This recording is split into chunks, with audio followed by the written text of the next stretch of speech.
On August 16, 1996, a 3-year-old boy climbed the wall around the gorilla exhibit and fell 18 feet into the gorilla enclosure below. Binti the gorilla walked towards the unconscious boy while spectators screamed. Binti cradled the child and laid him down when she heard her shift door open to her downstairs enclosure. She protected the child from other gorillas until help came.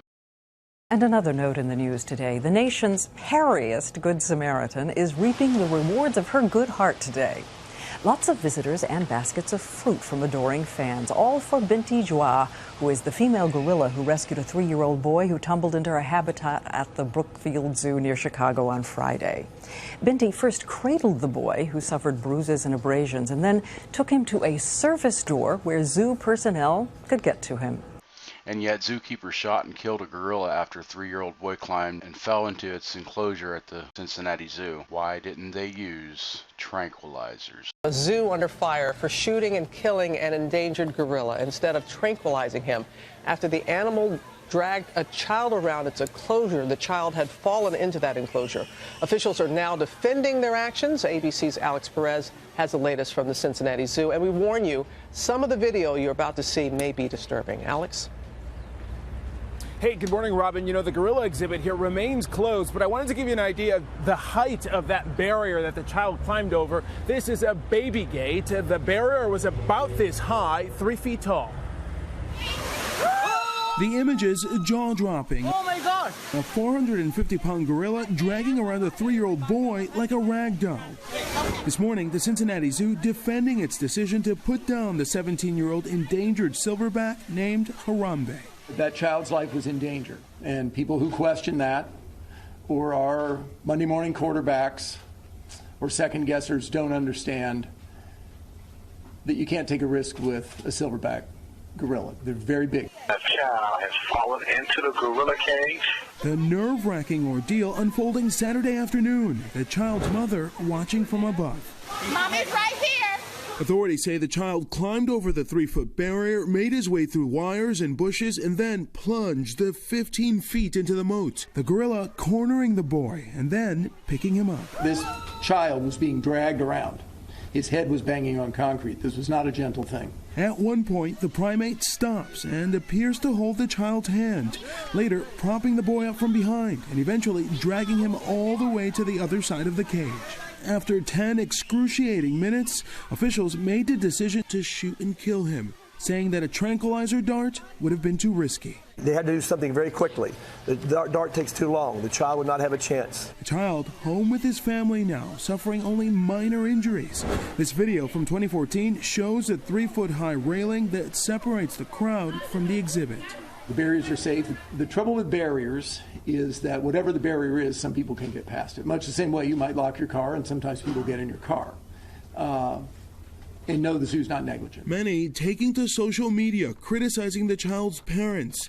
A Change.org petition calling for them to be held responsible for not supervising their child has nearly 300,000 signatures. But his mother saying in a now deleted Facebook post, "As a society, we are quick to judge how a parent could take their eyes off of their child.